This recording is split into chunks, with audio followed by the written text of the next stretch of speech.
Olá pessoal! Bom, hoje vamos falar um pouco a respeito de uma temática sugerida por uma das pessoas que participa do canal, um dos nossos usuários ou usuário, não me recordo muito bem, mas essa pessoa solicitou para falar a respeito da frustração em relação à criança e o seu comportamento. Foi um pouco ampla a pergunta, então eu não tenho certeza de que o direcionamento que a pessoa desejava é esse. Eu vou falar a partir do direcionamento que eu entendo como mais adequado no momento. Se a pessoa ficar com alguma dúvida, alguma questão, é só deixar aí nos comentários, a gente vai discutindo a respeito. Então eu vou iniciar por falar sobre a frustração e a sua importância na formação do sujeito. Vou falar isso puxando bastante para a psicanálise, que é a minha área de maior tendência, e trazendo o conceito de repressão da psicanálise, que é, para mim, quase inseparável da ideia de frustração. Então nós nos frustramos por causa da repressão. Nós nos frustramos a partir do momento que entendemos que não podemos tudo. E aí, nós temos então dois extremos possíveis na criação de uma criança. Dificilmente esses extremos vão ser atingidos, já que normalmente a criança em algum momento vai se frustrar. Mas eu gosto de falar dos extremos porque isso deixa um pouco mais exemplificada a situação. Então vamos falar a respeito de um sujeito que pode tudo ou do sujeito que não pode nada. No caso do primeiro, nós temos uma baixíssima repressão, uma repressão inexistente, que não geraria a frustração inicialmente, que é aquele sujeito que lhe é permitido tudo. E no segundo nós temos um sujeito no qual se exerce de maneira muito enfática a repressão, gerando um nível de frustração muito alto. E aí qual que é a questão dessas duas possibilidades de extremos? Um sujeito que acredita que pode tudo, uma criança que acredite que ela pode tudo, que ela não tenha uma repressão, que ela não tenha um impedimento para certas coisas, possivelmente se tornará um adulto com uma dificuldade enorme de convívio social, pois será um adulto que possivelmente não respeitará os limites, não respeitará tanto os limites legais quanto os limites socioculturais. Então é aquela pessoa que invade o espaço do outro, que não entende conceitos e noções como propriedade privada, como direito à privacidade. Esse é o sujeito que não tenha passado pela repressão.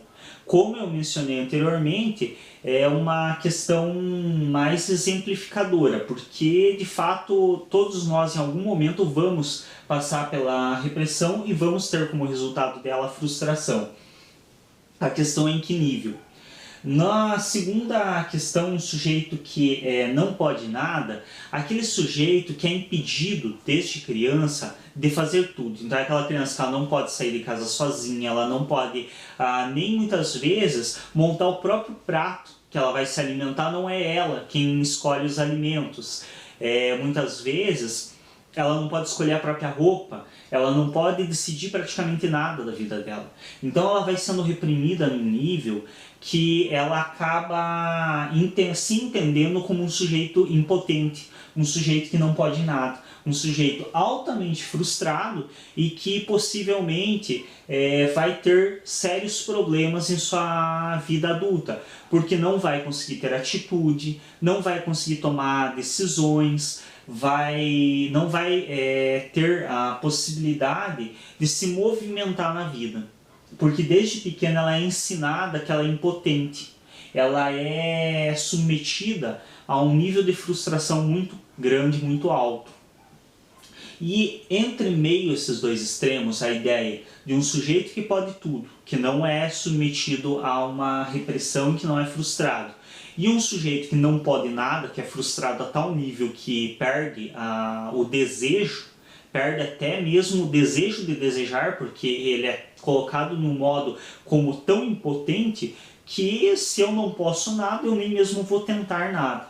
Entre esses dois polos existe uma ideia de uma repressão ideal, uma ideia de uma exposição a uma frustração em um nível que tanto a criança entenda que ela não pode tudo, mas que ela também entenda que ela pode muita coisa no mundo.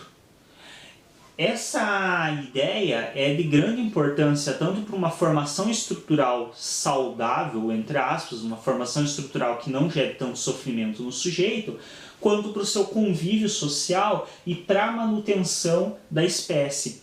Por quê? Porque o sujeito que acredita que pode tudo, que não respeite os limites em relação ao outro, não vai ter um convívio social tido por saudável, não vai conseguir se relacionar de maneira confortável com outras pessoas. E nós sabemos que nós nos desenvolvemos como espécie com uma dependência de convívio social. Então hoje o ser humano ele é muito dependente do convívio social e dificilmente ele consegue escapar a isso.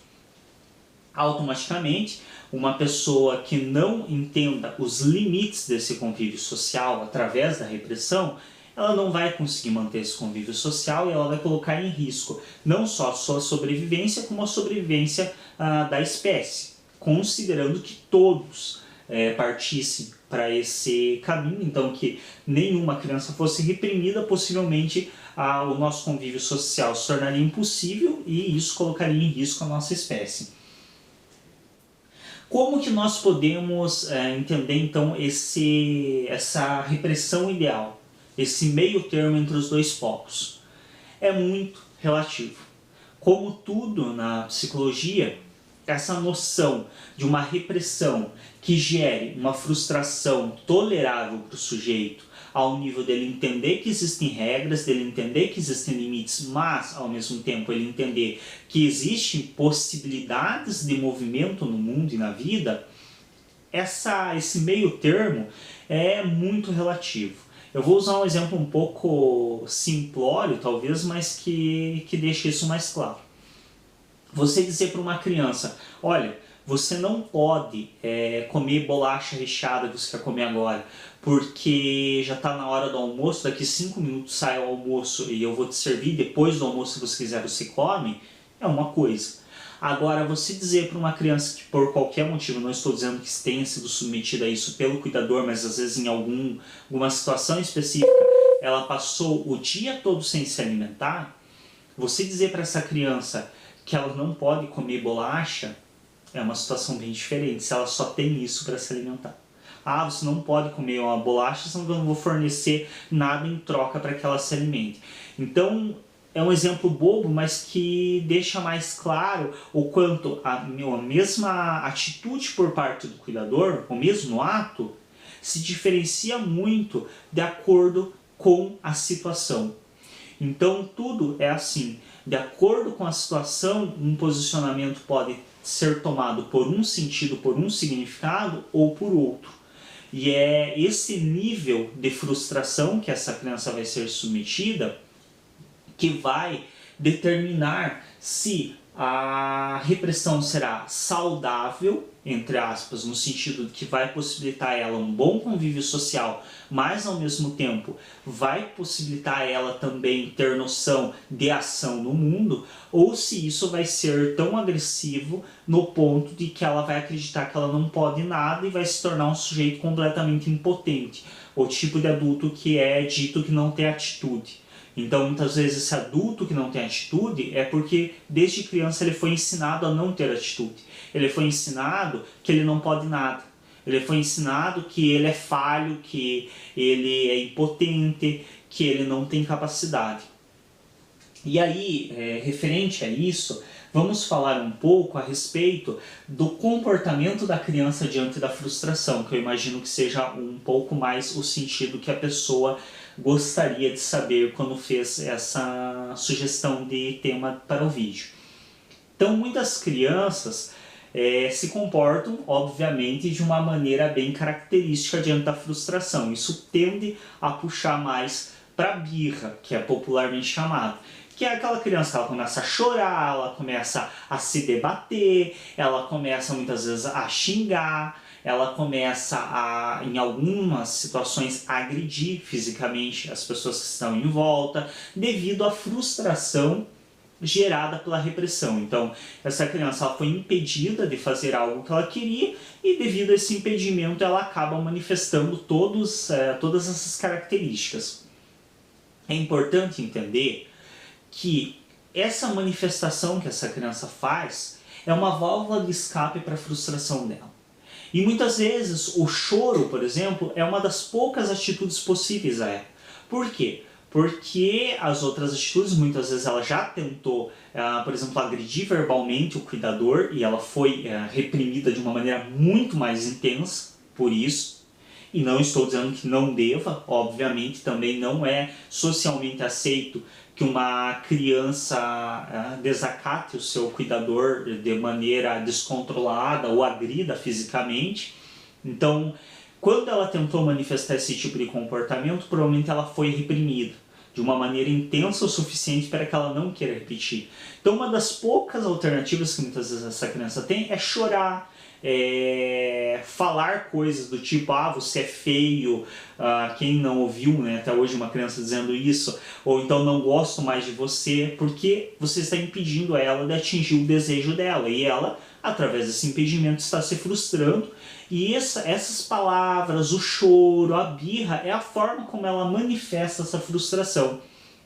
E aí existe duas situações em relação aos cuidadores. Alguns cuidadores que não frustram a criança ou, entre aspas, frustram muito pouco essa criança porque ou não dão conta dessa manifestação da frustração, então não dão conta de ver a criança chorando e acabam fazendo o que ela quer, ou então porque acreditam que vai gerar um trauma. Então tem muito, infelizmente, uma apropriação meio leiga da teoria psicanalítica, onde muitas pessoas dizem, não, eu não vou deixar de dar nada para a criança porque ela vai ficar traumatizada, vai ser um adulto traumatizado.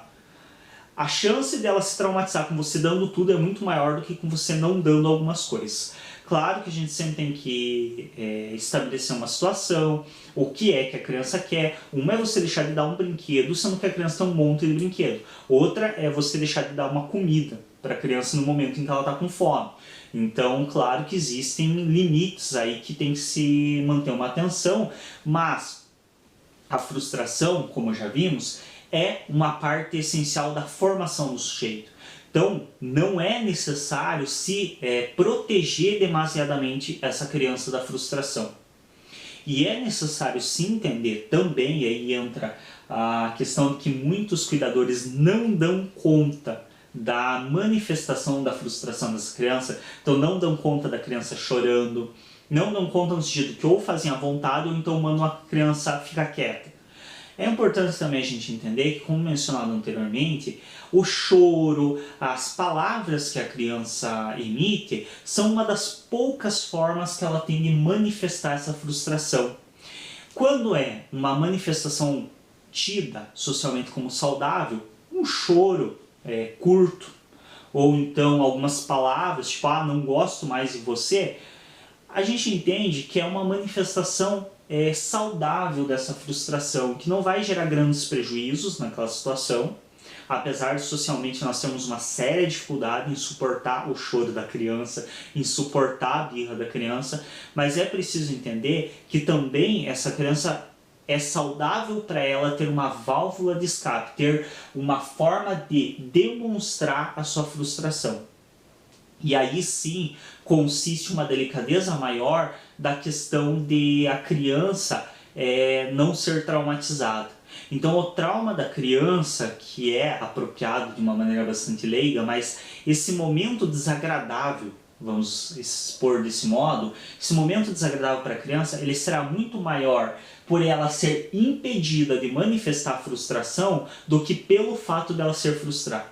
Então não é o fato da criança ser frustrada em níveis, claro, toleráveis, não é o fato dela ser frustrada que vai gerar grandes prejuízos na vida psíquica dela, mas sim, muitas vezes, o fato dela ser frustrada e ser impedida de manifestar essa frustração.